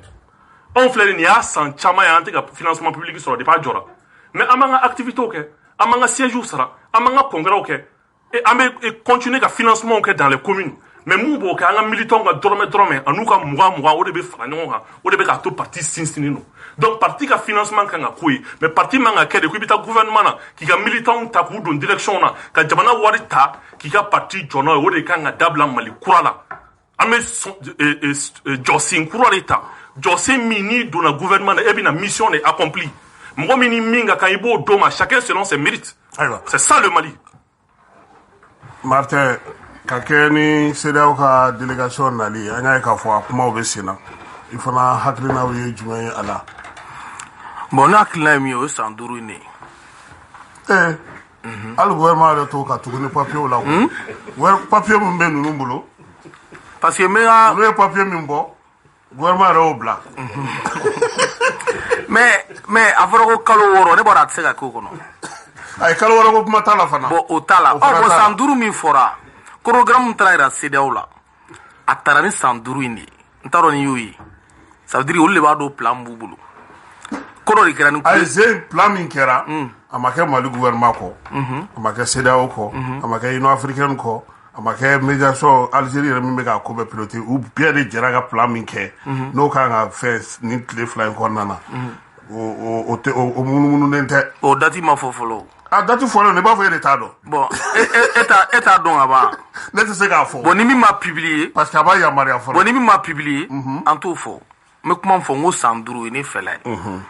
mais jamana minnu bɛ k'an dɛmɛ n'o ye CEDEAO ye n'o ye ONU ye n'o ye mɔgɔ bɛ yen n'o y'an dɛmɛbaga ye bi n'u ko k'an ka segin ka kuma ni CEDEAO yɛrɛ pour que embargo ka bɔ an kan an ka date fɔ date min bɛ bɛn bɛɛ ma ni o kɛra sa bɛɛ da donna kuma la date mana b'o kɔnɔ ne b'o kɔ parce que jama bɛnkan mɔgɔ man ka b'o kɔ mais ni ne kɔni don u tun ye min fɔlɔ fɔ parce que coup d'état de kɛra an tɛ fɛ coup d'état wɛrɛ ka kɛ yan mɔgɔ min bɛna ninnu kɔfɛ u k'u tilen min fana bɛ n'o kɔfɛ u k'u tilen n'o ma kɛ ne b'a dɔn ni coup d'état wɛrɛ kɛra an bɛ sa sɔrɔsi fanga la cette fois ci parce que san duuru tɛ fitinin de ye san duuru ma fɔ an ɲɛna jɔn banna e bɛ se ka mun kɛ ko kalo wɔɔrɔ ka taa san duuru an ye san duuru ta ka kalo wɔɔrɔ fili ça veut dire an tun bɛ to de kan ni ka sɔrɔ gɛrɛn tɛ kun ma na maintenant an bɛ min fɔ dɔrɔn an k'an jogo falen après ni sɔrɔsiw ye fanga sigi civil ma an ka jamanadenw na balo ka ɲɛ normalement jamana min yɛrɛ kɔnɔ ko an bɛ lafiya ɲini jamana kan ka nasɔngɔ tilankɛ ta jamanaden bɛɛ ka nasɔngɔ tilankɛ n t'a dɔn i bɛ ka n ka bamanankan faamu o se bɛ jamana ye o se bɛ jamana ye i m'a kɔlɔsi n'i taara Europe fantan ni fama bɛɛ bɛ duman dun mais n'i nana anw fɛ yan depuis lawale an ka togodaw la to n'an kelen de bɛ naji t'a la bon alors que an bɛ se ka village agricole ninnu créer ka se ka fɛnw nɔgɔya état bɛ se ka 20 milliards de région bɛɛ la dans le secteur agricole pour que ka se ka nɔgɔya kɛ bɛɛ kan n'an fɛnw bɛ nɔgɔya cogo min na moi je crois que n'an ye baara k'olu kan an bɛɛ lajɛlen bɛ lafiya i lafiyalen bɛ dumuni kɛ ka taa école la i lafiyalen bɛ ka taa baara kɛ sara dɔgɔyara sara bonyana o ni nasɔngɔ min dira a bɛ nan bɔ moi je crois que état kan ka baara k'o kan n'an bɔra nin ko ninnu kɔnɔ région bɛɛ n'a ka village agricole région bɛɛ ka balo ɲuman sɔrɔ o gɛlɛya de b'an kan o de y'a to coup d'état yɛrɛ n'a fɔra i bɛ population ye bɛɛ bɛ bɔ k'i jɔ i sen kan depuis sɔgɔma fo wula tɛgɛrɛw bɛ fɔ a ɲɛna président gɛnna bɛɛ ko k'a ɲɛna ne ma deli k'a ye fɔlɔ président gɛnna ko mɔgɔw bɔra k'u jɔ k'u disi jɔ a ko kɔrɔ parce que président bɛɛ gɛnni jara mɔgɔ ye wa hali ni coup d'état min kɛra n'a y'a bɛnnen don maliyɛnw ma bi parce que u ɲɛ bɛ hɛrɛ dɔrɔn ni natɔ la a kɔnɔ u tun ma sigi ni ko minnu ye olu de bɛ ka kɛ maliyɛn ka hɔrɔnya seginna a ma an bɛ a fɔ bi panafricain fɛn bɛ diɲɛ kɔnɔ bi n'u bɛ ka Assimi soutenir an b'u bɛɛ fo hali ni a kɛra san duuru i m'a dɔn a bɛ bɛn maliyɛn caman ma surtout minnu tun bɛ embargo total kɔnɔ min tɛ CEDEAO ka embargo ye ka t'i ka dugu minɛ ni kurusi senda kurulenninw ye yɔrɔw ɲɛfɛ moi je crois que an bɛ ka bɔ o min kɔnɔ ala sa ala ka barika don Mali la ala ka transition ye ala k'a sinsin an ɲuman ka bɔ a kɔnɔ labɛn minnu kɛlen don an kama ala k'an kisi o ma ani minnu t'u sigi jamana wɛrɛ kan ka message bila ka na k'u bɛ gouvernement sigi n'u y'a sigi n'u donna Mali kɔnɔ don min na u kan ka taa kaso la o don parce que an ka hymne de b'a jira k'a fɔ ni jamanaden min bɛ kɔfɛ o i b'a kɔnɔ o n'i ye faso in kɛlɛ i bɛ kɛlɛ de fo ka se a dan na i tɛ se ka t'i sigi wali jamana kan k'i bɛ a fɔ k'i bɛ kojugu ɲɛsin i ka jamana ma on est contre ça an bɛ min fɔ dɔrɔn gouvernement ɲɛna u ka u kɔlɔsi mɔgɔ mɔgɔ bɛ o sira modèle kan ka jamana mélanger vraiment an ka ɲini an ka se ka an jɔ an jɔyɔrɔ la o jugu modèle mana fara Alasani ninnu ka juguyaw ni nanzara minnu b'an ka dugu jukɔrɔ sɔrɔ nɔfɛ an tɛna se k'a kunbɛn an bɛ dugawu kɛ halisa ala ka Mali don dibi la. ayiwa o diyara an ye kosɛbɛ an bɛ i yɛrɛ fo sisan maître Cheikh Umar ni kuma kuncɛ kuma min b'i bolo parce que an ka miniti tɔ tora ayi kuma kuncɛ kuma de bɛ yen sisan bɛɛ bɛ kuma a donna ko Jabate dunan ye yan minɛ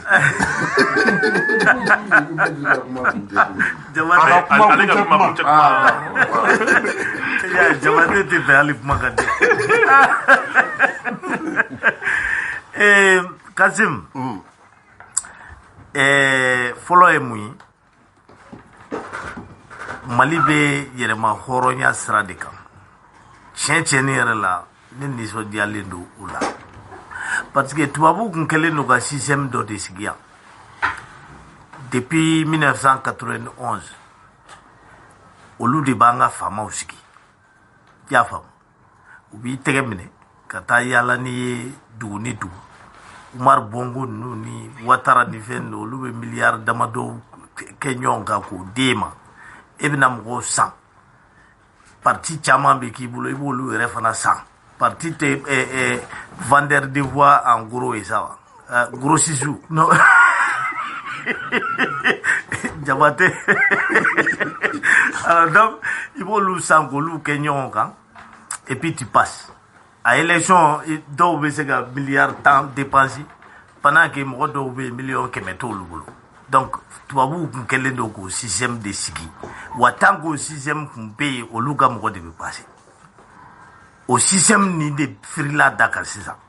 tubabu tɛ maa si sigi yan bilen i y'a faamu n'i b'i jija i b'i jija o ye kelen ye filanan CEDEAO UEMOA ninnu fɛn fɛn filɛ nin ye an bɛɛ y'a faamu sisan k'a fɔ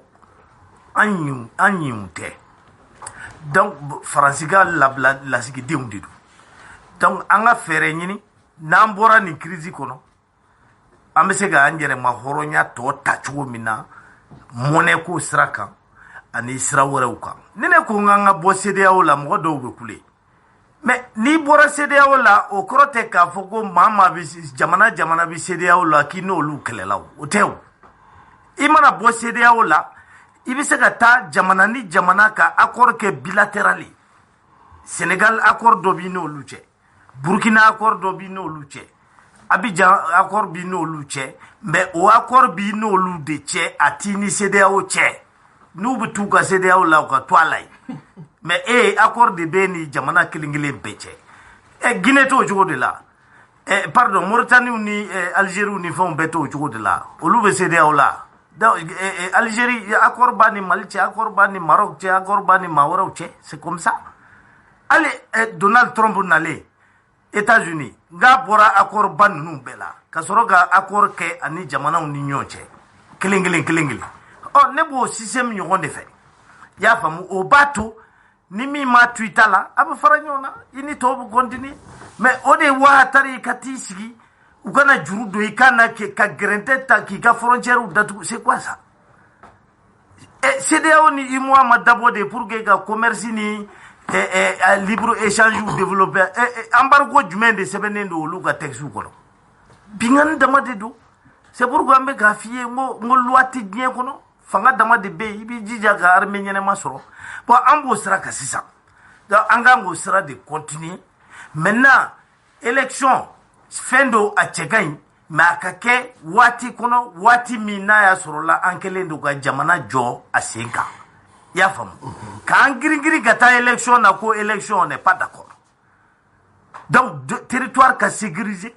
campagne électorale ka se ka kɛ terroriste kana se ka candidat si minɛ ka tunu n'a ye i y'a faamu i n'a fɔ Sumayila Sise ta kɛra cogo min ala ma hinɛ la donc ninnu de ye ne ka laɲinitaw ye et puis siɲɛ wɛrɛ ni partiw ye fanga sɔrɔ président min mana sigi i b'a dɔn k'a fɔ ko maliyɛnw diminen don partiw kɔrɔ donc partiw bɛ ɲɛ cogo min na i b'o sira ta partiw yɛrɛ bɛ ɲɛ cogo min na olu yɛrɛ fana b'o sira ta i y'a faamu o la politique bɛ réhabiliter crise de b'a to nin bɛɛ bɛ dɔn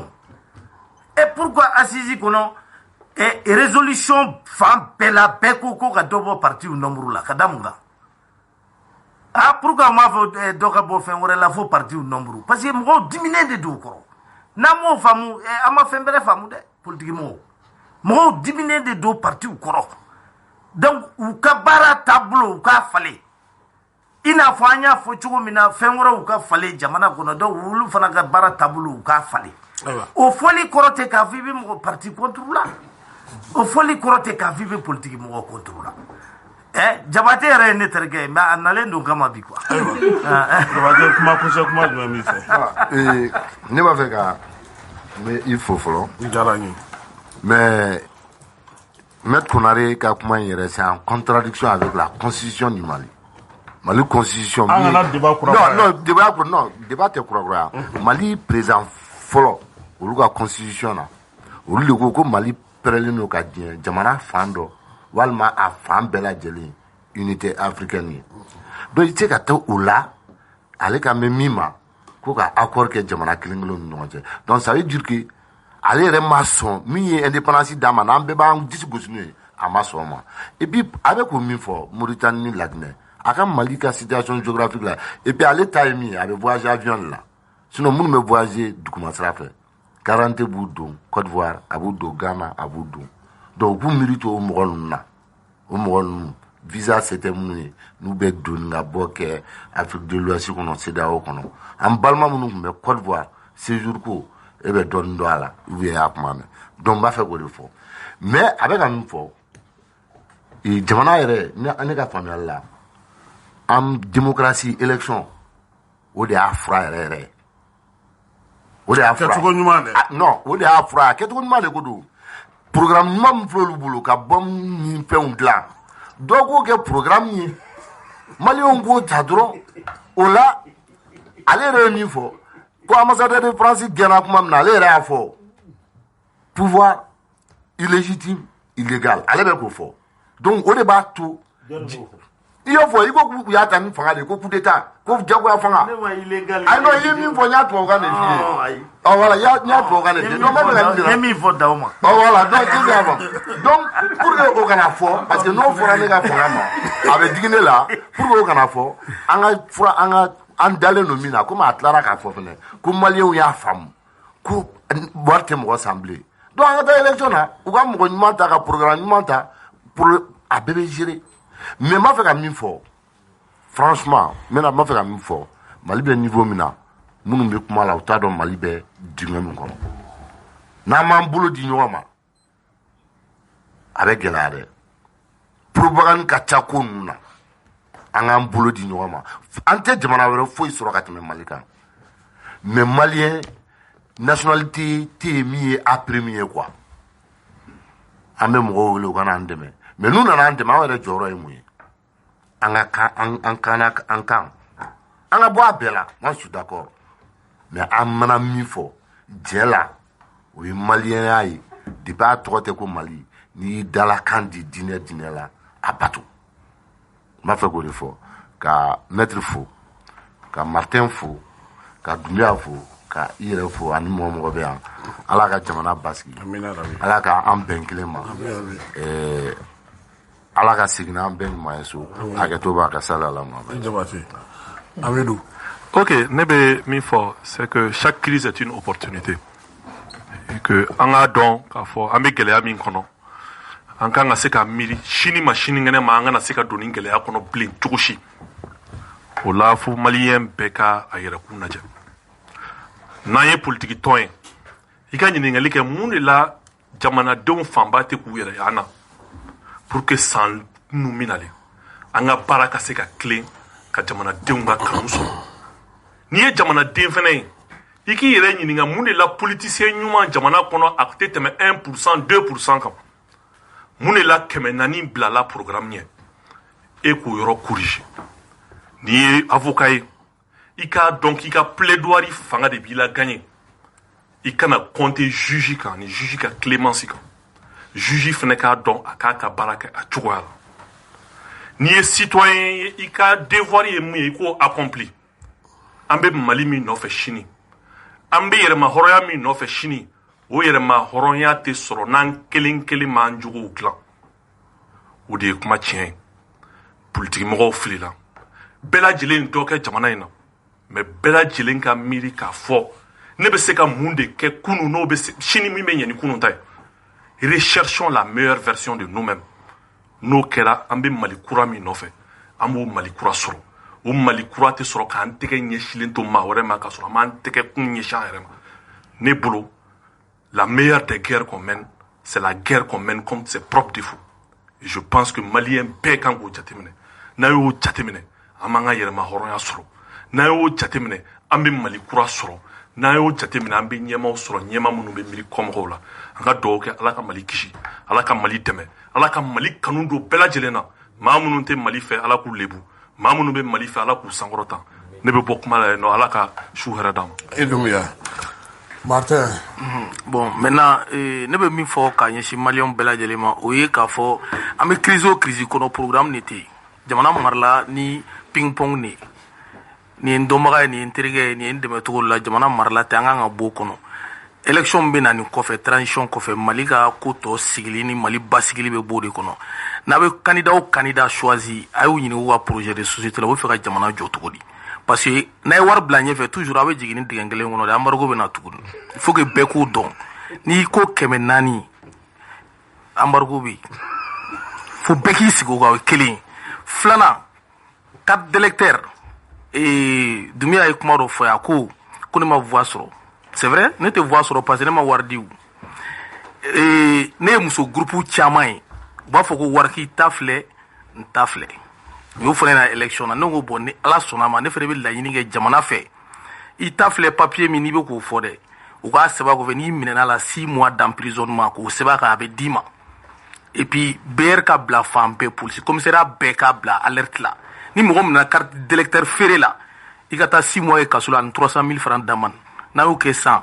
n'i tɛ voter bɛ to i ka so n'i taara n'i minɛna i b'a wari sara n'o kɛra sa jamana la an bɛ mɔgɔ ɲuman choisi o b'a ko kɔnɔ parce que wari tɛ mɔgɔ min k'o tɛ gagner n'an bɔra o kɔnɔ n bɛ se ka min fɔ n ka kuma laban na o ye k'a fɔ sini juma Fizi Mali mɔgɔw kɛlen don ka maliyɛnw wele Tour d'Afrique la n'o ye falajɛ ye ko bɛɛ ka bɔ ka taa ambassadeur français a gɛnni min kɛra ani gouvernement mɔgɔw ye laɲini min kɛ k'a fɔ comme faransiya se k'a bɛ monnaie don an na a y'an ta juguya n'u ta ye k'u k'u ka kasaw kuru ka taa ka t'o yira jama la k'a fɔ an b'an ka gouvernement de transition kɔfɛ o bɛ tɔgɔ min fɔ ko genti an tɛ genti ko la an ka gouvernement de don an b'olu de dɔn bi parce que politiquement mɔgɔ sigi yen fɔlɔ mɔgɔ minnu bɛ yen bi olu de bɛ jamana représenter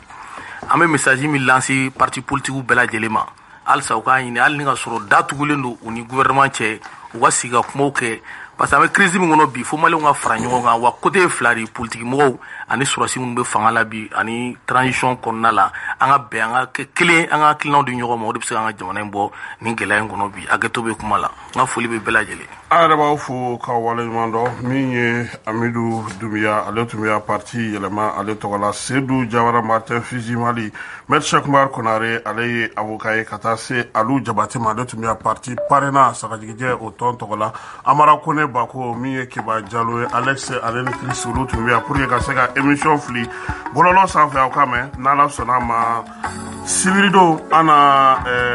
synergie des sociétés de téléphonie mobile an b'olu bisimila midi 13h alamisa wɛrɛ an na ɲɔgɔn sɔrɔ yan fana min ye CNT maaw ye an n'olu kan ka baabu kɛ yɛlɛma